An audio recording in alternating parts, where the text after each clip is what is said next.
آج کی حدیث مبارکہ توبہ کے موضوع سے اللہ تعالیٰ نے جو بندہ توبہ کرتا ہے اس کو ایسے شخص کے ساتھ تشبیہ دی کہ جس کا اونٹ جنگل میں کھو جائے اور وہ اس سے بالکل مایوس ہو جائے، پھر وہ اونٹ اس کو مل جائے اور اس کی خوشی کی انتہا نہ ہو۔ تو سنیے بڑی پیاری حدیث مبارکہ۔ حضرت ابو حمزہ انس بن مالک انصاری رضی اللہ تعالی عنہ، جو نبی اکرم صلی اللہ علیہ وسلم کے خادم، 10 سال حضور کے گھر میں گزارے، چھوٹے بچے تھے آپ نے 10 سال حضور کے ساتھ گزارے۔ آپ فرماتے ہیں نبی اکرم صلی اللہ علیہ وسلم نے ارشاد فرمایا، اللہ تعالیٰ اپنے بندے کی توبہ سے اس شخص سے زیادہ خوش ہوتا ہے جو اپنے اونٹ کو پالے جبکہ وہ اسے ایک جنگل میں گم کر چکا ہو۔ مسلم کی ایک روایت میں یہ الفاظ ہیں، اللہ تعالیٰ اپنے بندے کی توبہ سے جب وہ بندہ اس کی بارگاہ میں توبہ کرتا ہے اس شخص سے زیادہ خوش ہوتا ہے جو کسی جنگل میں اپنی سواری پر موجود ہو، پھر وہ سواری اسے چھوڑ کر چلی جائے اور اس سواری پر اس کے کھانے پینے کا سب سامان موجود ہو، اور وہ شخص اس سواری سے مایوس ہو کر درخت کے پاس آئے، اس درخت کے سائے میں لیٹ جائے جبکہ اسے سواری سے بالکل مایوسی ہو چکی ہو، ابھی وہ اسی حالت میں ہو کہ وہ سواری اس کے پیچھے کھڑی ہو تو وہ اس کی لگام تھام کر یہ کہے، خوشی کی شدت کی وجہ سے یہ کہے، اے اللہ تو میرا بندہ ہے اور میں تیرا پروردگار ہوں۔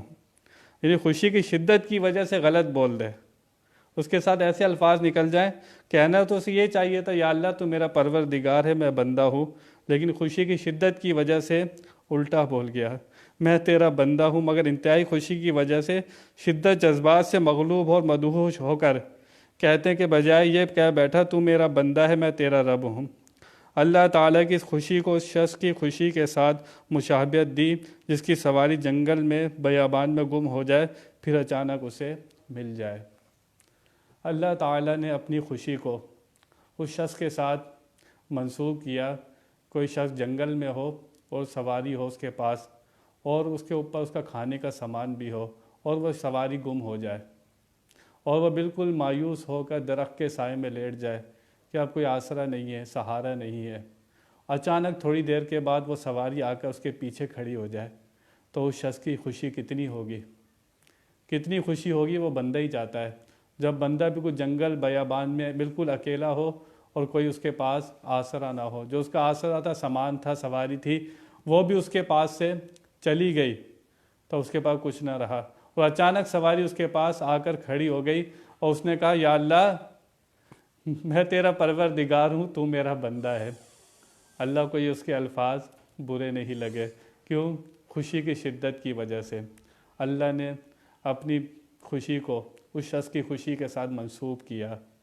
اللہ تعالیٰ بھی اتنی ہی خوش ہوتا ہے جتنا وہ شخص خوش ہوا تھا، اس سے کہیں زیادہ اللہ خوش ہوتا ہے جب بندہ اس کی بارگاہ میں توبہ کرتا ہے، سب سے تعلق توڑ کر، سب سے تعلق منقطع کر کر جب وہ رب سے تعلق جوڑنے آتا ہے۔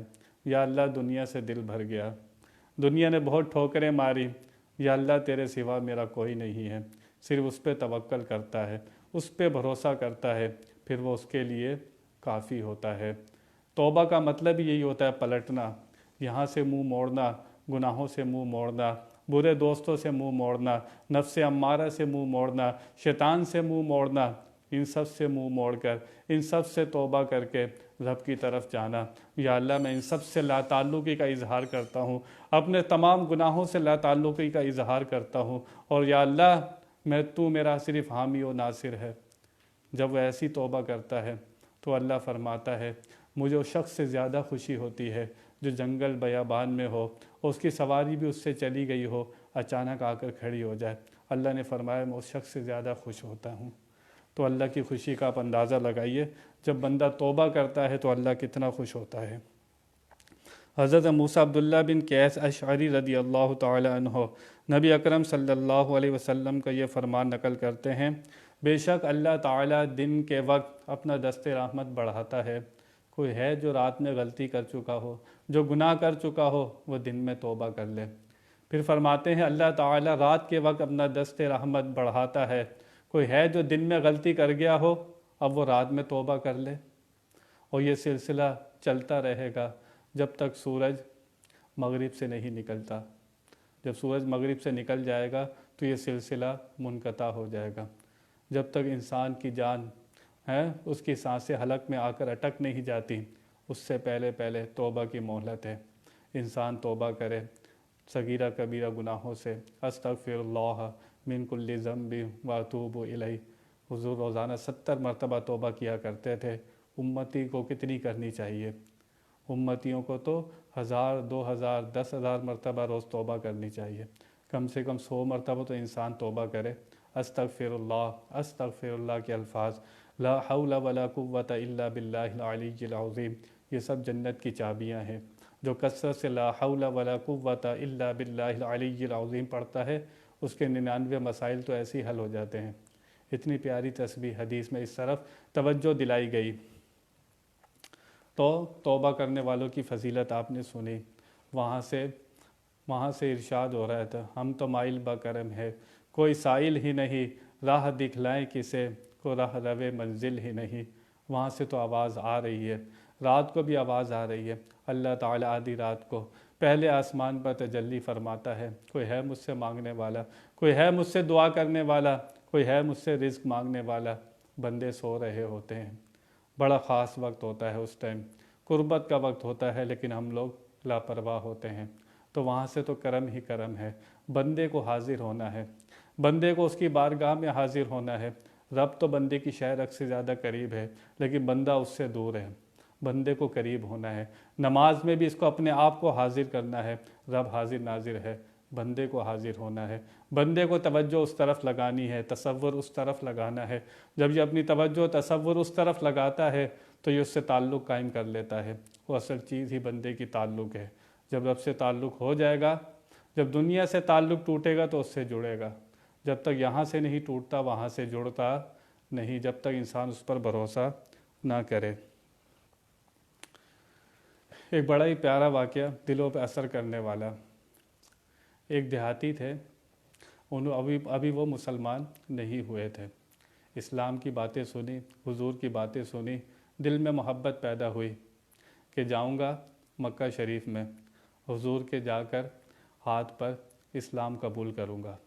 سفر کرتے ہوئے آئے، جب وہ آئے تو حضور خانہ کعبہ کا طواف کر رہے تھے اور حضور دعائیں پڑھ رہے تھے۔ حضور جو دعائیں پڑھا کرتے تھے، صحابہ بھی وہی دعائیں پڑھ رہے تھے۔ تو یہ دیہاتی جب آیا تو اس نے دیکھا کہ لوگ طواف کر رہے ہیں، اس نے کہا چلو میں بھی طواف کر لیتا ہوں۔ اس نے بھی مسلمانوں کے ساتھ طواف کرنا شروع کر دیا۔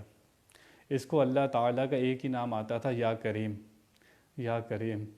اس کو ایک ہی نام پتہ تھا اللہ کا۔ اب یہ زور زور سے پکارنے لگا، یا کریم، یا کریم، یا کریم، یا کریم۔ ایسے ہی پڑھتا ہوا حضور کے پاس سے گزرا۔ جب حضور کے پاس سے گزرا، حضور نے دیکھا یہ تھوڑا دیہاتی لگتا ہے، یا کریم زور زور سے پڑھ رہا ہے۔ حضور نے بھی یا کریم پڑھنا شروع کر دیا۔ حضور بھی زور سے پڑھنا شروع ہو گیا، یا کریم، یا کریم، یا کریم۔ حضور کو صحابہ نے دیکھا، صحابہ نے بھی یا کریم پڑھنا شروع کر دیا، یا کریم۔ اب پورے مکے میں طواف کرتے ہوئے سارے صحابہ یا کریم، یا کریم، یا کریم پڑھ رہے ہیں۔ اب یہ دیہاتی تھا، اس نے سوچا جب میں آیا تھا تو یہ لوگ کوئی اور دعائیں پڑھ رہے تھے، شاید مجھے دیہاتی سمجھ کے میری نقل اتار رہے ہیں۔ اس کے دل میں خیال آیا، اچانک طواف کرتا کرتا حضور کے سامنے آ گیا۔ حضور کو تو دیکھا نہیں تھا اس نے، یہ آیا تھا حضور سے ملنے کے لیے، مل کے آگے آپ پر ایمان لائے گا، اسلام قبول کرے گا۔ حضور کو اس نے دیکھا نہیں تھا، ایک دم حضور کے سامنے آ گیا اور کہنے لگا، جب میں آیا تھا یہاں پہ آپ لوگ طواف کر رہے تھے تو آپ دعائیں پڑھ رہے تھے اور میں یا کریم پڑھ رہا تھا، تو آپ نے مجھے سن کر یا کریم خود بھی پڑھنا شروع کر دیا، دیہاتی سمجھ کے میری نقل اتار رہے ہو۔ حضور نے فرمایا تم کہاں سے آئے ہو؟ کہنا میں آیا ہوں بہت دور سے سفر کر کے، اللہ کے نبی آئے ہیں، مجھے پتہ لگا ان کی باتیں میں نے سنی ہیں، ان پر ایمان لانے آیا ہوں، ان کے ہاتھ پر اسلام قبول کروں گا۔ ایسی باتیں کرتا رہا۔ حضور نے کہا اچھا ان کو دیکھا ہے؟ کہنے لگے ان کو دیکھا نہیں ہے، حضور سے باتیں کر رہا ہے اپنے دیہاتی اسٹائل میں، جیسے دیہاتی بولتے ہیں اسی ڈھنگ میں وہ لگا ہوا تھا، باتیں کر رہا تھا۔ تو حضور نے کہا کیا میں تجھے ملا نہ دوں جس سے تم ملنے آئے ہو؟ اس نے کہا نہیں پہلے میں طواف کر لوں پھر میں ان سے ملوں گا۔ اپنے اسٹائل میں لگا ہوا تھا۔ حضور نے کہا ابھی نہ ملا دوں؟ تو اس نے کہا لگتا ہے آپ کو جلدی لگتی ہے، آپ بھی طواف کر لیں، پھر دونوں چل کے ان سے ملیں گے اگر آپ کو بھی ملنا ہے۔ اب وہ باتیں کرتا رہا۔ حضور نے کہا جس سے تو ملنے آیا ہے، جس کا تو کلمہ پڑھنے آیا ہے، میں ہی محمد صلی اللہ تعالیٰ علیہ وسلم ہوں، تیرے سامنے کھڑا ہوں۔ اب تو وہ تھر تھر کانپنے لگا، بالکل، ارے میں انہی سے ملنے آیا، انہی کا کلمہ پڑھنے آیا، انہی سے اسلام قبول کرنے آیا، میں کس لہجے میں ان سے بات کر رہا تھا۔ اتنے میں اس کے اوپر کپ کپی طاری ہوئی، اتنے میں اللہ نے جبریل امین کو بھیج دیا۔ جبریل امین آئے، آ کر حضور کو پیغام دیا کہ اللہ فرماتا ہے جس لہجے میں اس دیہاتی نے بات کی ہے اللہ کو پسند نہیں آئی، اللہ فرماتا ہے ہم اس کی گرفت کریں گے، اس کی پکڑ کریں گے۔ وہ تو پہلے ہی ڈرا ہوا تھا۔ حضور نے اس کو دیہاتی کو اللہ کا فرمان سنایا کہ اللہ فرماتا ہے کہ اللہ تعالیٰ تیری گرفت کرے گا، تیری پکڑ کرے گا، اللہ کو تیرا مجھ سے اس طرح باتیں کرنا پسند نہیں آیا۔ دیہاتی آدمی تھا، اس نے کہا اللہ میری کیا گرفت کرے گا؟ آپ پوچھئے، اگر اللہ میری پکڑ کرے گا میں اللہ کی پکڑ کروں گا۔ دیہاتی کے الفاظ، اگر اللہ میری پکڑ کرے گا میں اللہ کی پکڑ کروں گا۔ حضور نے کہا تو اللہ کی کیا پکڑ کرے گا؟ فرمایا میرا پیغام پہنچا دیجیے۔ اللہ نے جبریل امین کو کہا یہ بندہ اس طرح کہہ رہا ہے۔ جبریل امین اللہ کی بارگاہ میں گئے، یا اللہ وہ بندہ کہہ رہا ہے اگر تو میری پکڑ کرے گا تو میں تیری پکڑ کروں گا۔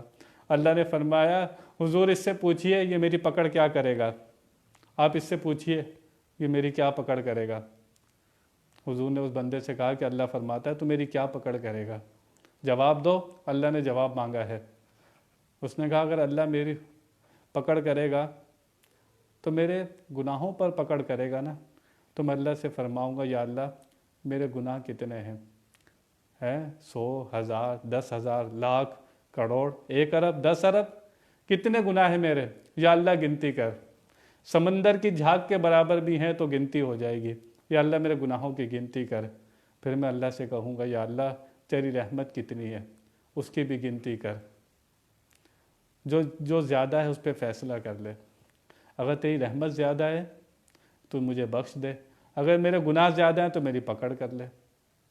حضور نے جبریل امین سے کہا، جبریل امین اللہ کی بارگاہ میں گئے، یا اللہ وہ بندہ ایسے کہہ رہا ہے۔ اللہ نے فرمایا محبوب اس سے فرما دو یہ میری پکڑ نہ کرے میں اس کی پکڑ نہیں کرتا، یہ میری پکڑ نہ کرے میں اس کی پکڑ نہیں کرتا۔ اندازہ کیجئے، وہ خود فرماتا ہے نا لا تقنطوا من رحمت اللہ، اللہ کی رحمت سے کبھی نا امید نہ ہونا۔ سمندر کی جھاگ کے برابر ہے، دنیا کے مٹی کے ذروں کے برابر انسان کے گناہ ہو جائیں، توبہ کا دروازہ کھلا ہوا ہے، رات دن آواز آ رہی ہے کوئی ہم سے بخشش مانگنے والا، ہے کوئی ہم سے توبہ کرنے والا۔ تو آپ نے سنا توبہ کی کتنی فضیلت ہے۔ تو انسان اگر توبہ کرے، گناہوں سے ترک کرے، تقوی اختیار کرے، تعلق اختیار کرے، تو اللہ کی معرفت اور اس کے معرفت کے راز ان چاروں چیزوں میں پوشیدہ ہیں۔ تو جو کچھ بیان ہوا اللہ تعالیٰ اس پہ عمل کرنے کی توفیق عطا فرمائے۔ وآخر دعوانا الحمد للہ رب العالمین۔